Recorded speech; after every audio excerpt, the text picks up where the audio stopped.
നമ്മുടെ ഇന്ത്യൻ മഹാസമുദ്രത്തിൽ ചെറിയ ഭീഷണിയല്ല, വലിയൊരു ഭീഷണി ഉരുണ്ടുകൂടുകയാണ്. ജലത്തിനടിയിലൂടെ സമുദ്ര അന്തർഭാഗത്തോടുകൂടി നിശബ്ദമായിട്ടുള്ള ഈ ഭീഷണി ചൈനയുടെ വകയാണ്. ഈ ഭീഷണി ചൈനയുടെ വകയുള്ള ഈ ഭീഷണിയുടെ പേര് ഹാംഗോർ ക്ലാസ് അന്തർവാഹിനി എന്നാണ്. ചൈന ഇത് നൽകുന്നത് പാകിസ്ഥാനാണ്. ഈ ഇടപാടെന്ന് പറയുന്നത് 41,600 കോടി രൂപയുടെ ഇടപാടാണ്. ഏതാണ്ട് 500 കോടി ഡോളറിന്റെ. പാകിസ്ഥാനെ സംബന്ധിച്ച് ഇതൊരു വലിയ, ഇങ്ങനെ കടത്തിൽ നിൽക്കുന്ന ഈ രാജ്യം എങ്ങനെയാണ് ഇത്രയും വലിയ ഒരു വ്യാപാര കരാർ? അത് മാത്രമല്ല എന്തിനെന്നുള്ള ഒരു ചോദ്യമുണ്ട്. അപ്പൊ ഈ ഇത് വരുമ്പോൾ ഇതിന്റെ അഡ്മിറൽ, അവിടുത്തെ പാകിസ്ഥാൻ നാവികസേനാ മേധാവി അഡ്മിറൽ നവീദ് അഷ്റഫ് ചൈനീസ് മാധ്യമങ്ങൾക്ക് മുന്നിൽ അവതരിപ്പിച്ച് അവർക്ക് നൽകിയ ഒരു അഭിമുഖത്തിലാണ് ഇദ്ദേഹം ഇത് പുറത്തുവിട്ടത്. ഈ വാർത്ത മറ്റൊരുപാട് ഏജൻസികൾ ഈ വാർത്ത അതിനെ കോട്ട് ചെയ്തുകൊണ്ടാണ് ഇത് പറഞ്ഞത്. ഇങ്ങനെ ഒരു കാര്യം ലോകത്തിന് മുന്നിൽ പാകിസ്ഥാൻ അറിയിക്കണമെങ്കിൽ പാകിസ്ഥാന് കൃത്യമായ താല്പര്യങ്ങളുണ്ട്. നമ്മളിപ്പം ഓപ്പറേഷൻ സിന്ദൂറിനൊക്കെ ശേഷം റാഫേൽ വിമാനങ്ങളെ വെടിവെച്ചിട്ടില്ല എന്നൊക്കെ പറയുമ്പോഴും ആരോപണങ്ങളും പ്രത്യാക്രമണങ്ങളൊക്കെ നടക്കുമ്പോഴും പാകിസ്ഥാന്റെ കരുത്തെന്താണെന്ന് നമ്മൾ കണ്ടു, ഇന്ത്യയുടെ ശേഷിയും അവർ കണ്ടു. ഈ ഒരു കോണ്ടസ്റ്റിൽ നിന്നുകൊണ്ട് മാഷ് എങ്ങനെയാണ് ഈ ആയുധ കരാറിനെ നോക്കിക്കാണുന്നത്? ഈ ആയുധ കരാർ കുറച്ച് മുമ്പ് നടന്നൊരു കരാറാണ്. ശരി, കുറച്ച് മുമ്പെന്ന് പറഞ്ഞാൽ നമ്മളും ചൈനയും തമ്മിൽ ഇപ്പോഴുള്ള ബന്ധം വ്യത്യസ്തമാണ്. ഈ കരാർ ഉണ്ടാക്കുന്ന സമയത്ത് ഇല്ലാതിരുന്ന ഒരു ബന്ധം ഇപ്പോൾ നമുക്ക് ചൈനയായിട്ടുണ്ട്. നല്ല ബന്ധം. അന്ന് ശത്രുതാപരമായിട്ടുള്ള ബന്ധം. ചൈന പക്ഷെ അതൊന്നും നോക്കിയിട്ടല്ല ഓരോരോ ഇടങ്ങളിലും അവരുടെ ഇൻവെസ്റ്റ്മെന്റ് നടത്തിക്കൊണ്ടിരിക്കുന്നു. ചൈനയുടെ ഒരു പ്രത്യേകത ഞാൻ മനസ്സിലാക്കിയെടുത്തോളം, അവര് ഒരു യുദ്ധത്തിലും പങ്കാളിയാവാൻ തയ്യാറല്ല. ഒരു യുദ്ധത്തിലും പങ്കാളിയായിക്കൊണ്ട് തങ്ങളുടെ സാമ്പത്തിക സ്രോതസ്സിനെ റിഡക്ഷൻ ഉണ്ടാകാൻ പാടില്ലെന്ന് അവർക്ക് നിർബന്ധം. ശരിയാ. ചൈന എനിക്ക് തോന്നുന്നത് ഒരു സ്ഥലത്ത് അവര് ശ്രദ്ധിച്ചിട്ടില്ലേ? ശരിയാണ്. ഒരു സ്ഥലത്ത് ഒരു സാമ്പത്തികമായിട്ട് നഷ്ടം വരുന്ന തരത്തിലുള്ള യുദ്ധക്കരാറിൽ ഏർപ്പെട്ടിട്ടേ ഇല്ല. അമേരിക്ക മറിച്ചാണ്. യുദ്ധതന്ത്രങ്ങളുടെ രാജാവ് എന്നറിയപ്പെടുന്ന യുദ്ധതന്ത്രങ്ങൾ ഉണ്ടാക്കിയ സൻസു പറയുന്നത് യുദ്ധം ചെയ്യാതിരിക്കലാണ് ഏറ്റവും നല്ല യുദ്ധം. അതെ, അങ്ങനെയാണ് ഇപ്പൊ അവർ ചെയ്തുകൊണ്ടിരിക്കുന്നത്. അതുകൊണ്ടാണ് ലോകത്തെ ഏറ്റവും വലിയ സാമ്പത്തിക ശക്തി എന്ന നിലയിൽ അവരുടെ വളർച്ചയും കുതിപ്പും നമുക്ക് കാണാനായിട്ട്. അമേരിക്കയുടെ തളർച്ച ഇത് തന്നെയാണ്. യുദ്ധത്തിൽ അനാവശ്യമായിട്ട് പങ്കാളിയായി തീരും. അങ്ങനെ പലയിടങ്ങളിലും അവർക്ക് വലിയ പരിക്കുകൾ ഏറ്റിരിക്കുന്നു.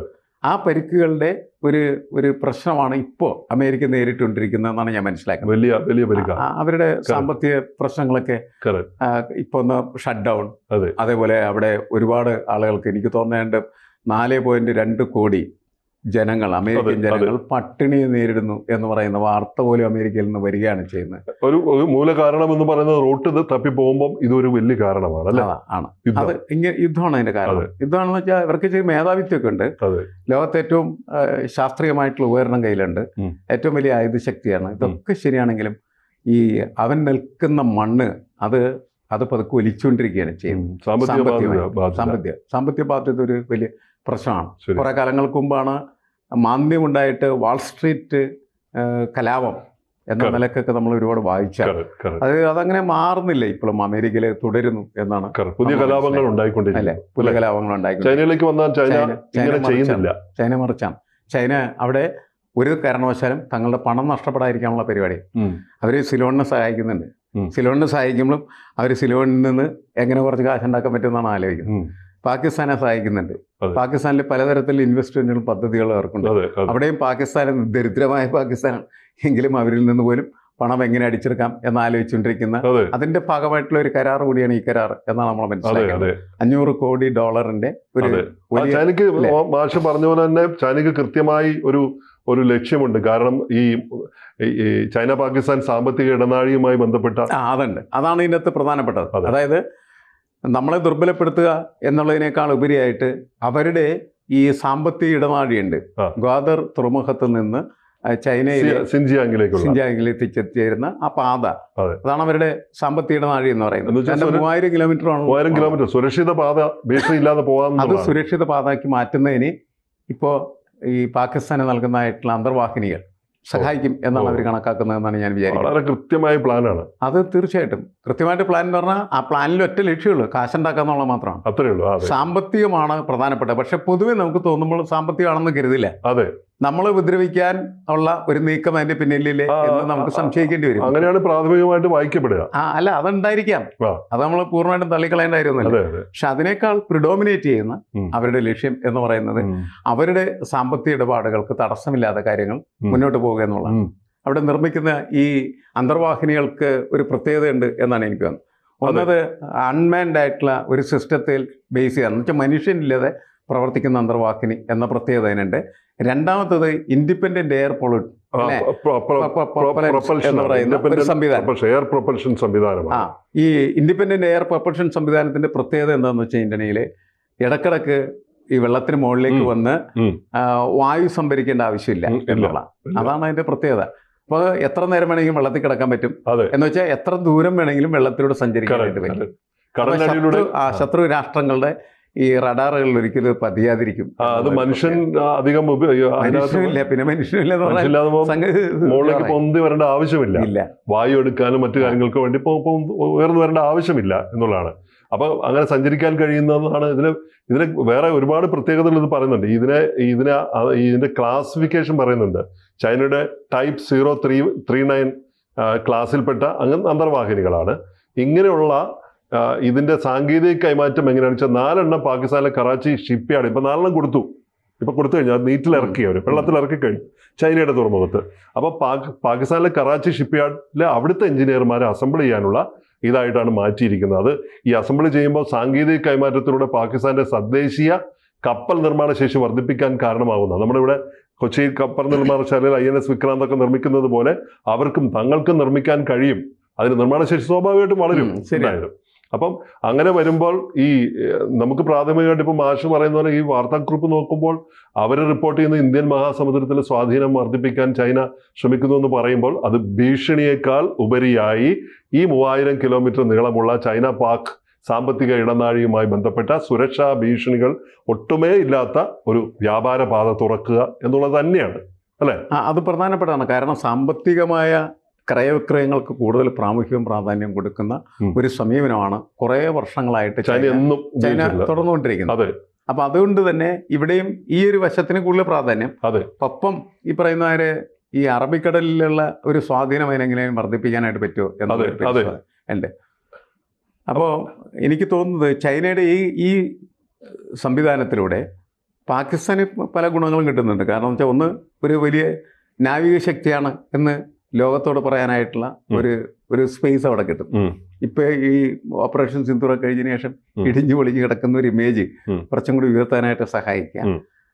പ്രത്യേകിച്ച് നമുക്കറിയാലോ ഈ മുസ്ലിം രാഷ്ട്രങ്ങളുടെ ഒരു മേധാവിത്വം പതുക്കെ തങ്ങളുടെ കൈകളിലേക്ക് കൊണ്ടുവരാനുള്ള ശ്രമം പാകിസ്ഥാൻ നടത്തുന്നുണ്ട്. എർദോഗാന്റെ നേതൃത്വത്തിലുള്ള ഒരു നാറ്റോ, മുസ്ലിം നാറ്റോ, ടർക്കിയെ മുന്നിൽ നിർത്തിയിട്ടാണ് ആ പണിയൊക്കെ നടത്തണമെങ്കിൽ പോലും ഇവരാണല്ലോ അതിൻ്റെ അകത്തൊരു ഹീറോയിക് ടെക്സ്ചർ കൊടുക്കാൻ പറ്റുന്ന രാഷ്ട്രം. കാരണം ഇന്ത്യയിൽ ഒരു സാധനം ഉണ്ടല്ലോ, ആണവായുധമുള്ള ഏക മുസ്ലിം രാഷ്ട്രമാണ് പാകിസ്ഥാൻ. സാങ്കേതിക വിദ്യയും കൊടുക്കും. ഇപ്പൊ ഈ അതവർക്ക് മറ്റവർക്കൊക്കെ പകർന്നു കൊടുക്കാൻ അവർ തയ്യാറാണ്. അതോടൊപ്പം തന്നെയാണ് ഇപ്പൊ ഈ അന്തർവാഹിനികൾ അത് 4 എണ്ണം കൈമാറി 4 എണ്ണം വരും. അത് അവരുടെ ഷിപ്പ്യാർഡിൽ വെച്ച്, അല്ലെ കറാച്ചി ഷിപ്പ്യാർഡിൽ വെച്ചിട്ടാണ്, കറാച്ചി എഞ്ചിനീയറിംഗ് വർക്സിൽ വെച്ചിട്ടാണ് അവർ ഈ സംഭവം വർദ്ധിപ്പിക്കാനായിട്ട് തീരുമാനിച്ചത്. അതൊരു സംയുക്തമായിട്ടുള്ള ഒരു ഭാവിയിലും ഇപ്പൊ ഏറ്റവും കൂടുതൽ ലോകത്തെ ഏറ്റവും കൂടുതൽ ചൈനയിൽ നിന്നും ആയുധങ്ങൾ വാങ്ങുന്ന രാജ്യങ്ങളിലൊന്ന് പാകിസ്ഥാനാണ്. അതാണ് ഏറ്റവും വലിയൊരു കാര്യം. അവർ ഇന്നൊന്നിനെ തുടങ്ങിയതല്ല ഈ പരിപാടി. നമ്മളെ ഈ ഓപ്പറേഷൻ സിന്ദൂർ നടക്കുമ്പോൾ ചൈന നിർമ്മിതമായിട്ടുള്ള ഒരു ഒട്ടനവധി ആയുധങ്ങൾ ഈ റാഫേലിനെതിരെയൊക്കെ അവര് ഉപയോഗിച്ചിരിക്കുന്നത് ചൈനയുടെ ഉപകരണങ്ങൾ തന്നെയാണ്. അതെ. അപ്പം അത് പറഞ്ഞ് എനിക്കൊന്ന് സോഷ്യൽ മീഡിയയിലൊക്കെ വലിയ വിവാദങ്ങളുണ്ടായിരുന്നു. കാരണം എന്ന് വെച്ചാൽ വളരെ ചൈനയുടെ ഒരു പ്രത്യേകത ആണല്ലോ, വളരെ ചെറിയ ചെലവിൽ അവരെന്ത് ചെയ്യും, വലിയ വലിയ ആയുധങ്ങളുണ്ടാക്കും. അത് അവരുടെ ഒരു പ്രത്യേകതയാണ്. അത് നമുക്ക് ഈ ആയുധങ്ങളുടെ കാര്യത്തിൽ മാത്രമല്ല, നമ്മുടെ നാട്ടിൽ വരുന്ന മൊബൈൽ ഫോൺ അടക്കമുള്ള എല്ലാ സാധനങ്ങളിലും അവർ പണി ചെയ്യുന്നുണ്ട്. വിലക്കുറവുള്ളതിൻ്റെ പേരിലാണ് ആളുകൾ ചൈനീസ് ഉൽപ്പന്നങ്ങൾ വാങ്ങുന്നത്. അത് അവരുടെ ഒരു സ്റ്റൈലാണ്, സ്റ്റൈൽ ഓഫ് ബിസിനസ് എന്ന് നമുക്ക് പറയാം. അത് അവർ ഇതിനകത്തും ചെയ്യുന്നുണ്ട്. പക്ഷേ ഇതിൻ്റെ ഒരു അപകടം എന്താണെന്ന് വെച്ച് കഴിഞ്ഞിട്ടുണ്ടെങ്കിൽ ക്വാളിറ്റി വേണ്ടത്ര മെയിൻറ്റെയിൻ ചെയ്തില്ലെങ്കിൽ അതിനെ വലിയ ഗുണമൊന്നും ഉണ്ടാക്കാനായിട്ട് ചിലപ്പോൾ അന്തർവാഹിനിക്ക് കടലിൽ തന്നെ താന്ന് കിടന്നിട്ട് മുകളിലേക്ക് ഉയർന്നു വരാനും പറ്റാത്ത രീതിയിലായി മാറിയേക്കാം. അവരുടെ ചൈനീസ്, നമ്മളങ്ങനെയാണ് കളിയാക്കുന്നതിന്, ചൈനീസ് പടക്കം എന്ന് പറഞ്ഞാൽ ഇത് അങ്ങനത്തെ ഒരു സാധനമായിട്ട് മാറുമോ എന്നുള്ള സംശയമൊക്കെ പൊതുവെ നിലനിൽക്കുന്നുണ്ട്. എങ്കിലും നമ്മളൊരു പൊളിറ്റിക്കൽ പൊസിഷൻ നിന്നുണ്ട് ഈ കാര്യങ്ങളെ അനലൈസ് ചെയ്യുമ്പോൾ യഥാർത്ഥത്തിൽ ഇന്ത്യയുടെ ശക്തിയെ തുരങ്കം വെക്കാനായിട്ട് സഹായിക്കുന്ന അല്ലെങ്കിൽ ടോർപ്പിഡ് ചെയ്യാനായിട്ട് സഹായിക്കുന്ന ഒരു പ്രവൃത്തിയായിട്ട് ഈ അന്തർവാഹിനി കച്ചവടം വേണമെങ്കിൽ ഏതെങ്കിലും ഒരു പ്രത്യേക മുഹൂർത്തത്തിൽ മാറാവുന്നതാണ്. കാരണം നമുക്ക് ഇന്നത്തെ ജിയോ പൊളിറ്റിക്സ് പരിശോധിച്ചാൽ ഒരു ആജീവനാന്ത ശത്രു, ആജീവനാന്ത മിത്രം എന്നൊന്നും പറയാനില്ല. ഇന്നത്തെ മിത്രം നാളത്തെ ശത്രു, ഇന്നത്തെ ശത്രു നാളത്തെ മിത്രം, ഈ രീതിയിലേക്ക് മാറിക്കഴിഞ്ഞിരിക്കുകയാണ്. വളരെ ഓപ്പർച്യൂണിസ്റ്റിക്കാണ്. അല്ലെങ്കിൽ നമ്മൾ ഒരിക്കലും ചൈനയുമായിട്ട് ഇങ്ങനെ ഒരു സൗഹൃദം ഉണ്ടാവും എന്ന് ഇന്ത്യയിൽ ആരെങ്കിലും വിശ്വസിക്കില്ല? ഒരിക്കലും ഇല്ല. അത്ര കടുത്ത ശത്രുതയായിരുന്നു ചൈനയും ഇന്ത്യയും തമ്മിലുള്ള.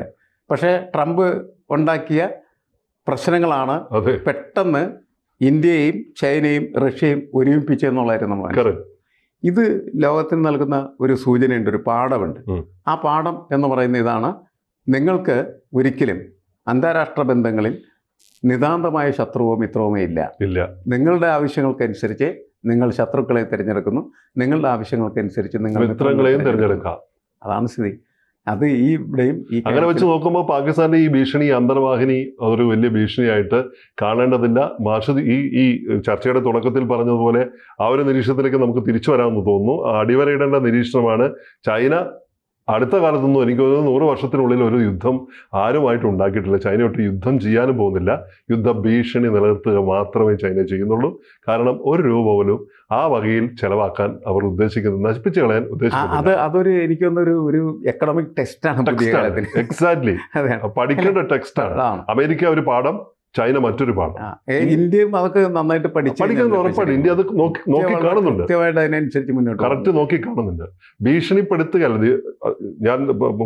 നമ്മൾ മുമ്പ് സംസാരിച്ച പോലെ ഈ ലോകത്തിലെ ഏറ്റവും വലിയ യുദ്ധതന്ത്രജ്ഞനായ സൺസു പറയുന്നത് പോലെ യുദ്ധം ഉണ്ടാക്കുന്നതിലല്ല, യുദ്ധം ചെയ്യുന്നതിലല്ല, യുദ്ധം ഉണ്ടാക്കാതിരിക്കുന്നതാണ് ശരിയായ യുദ്ധം.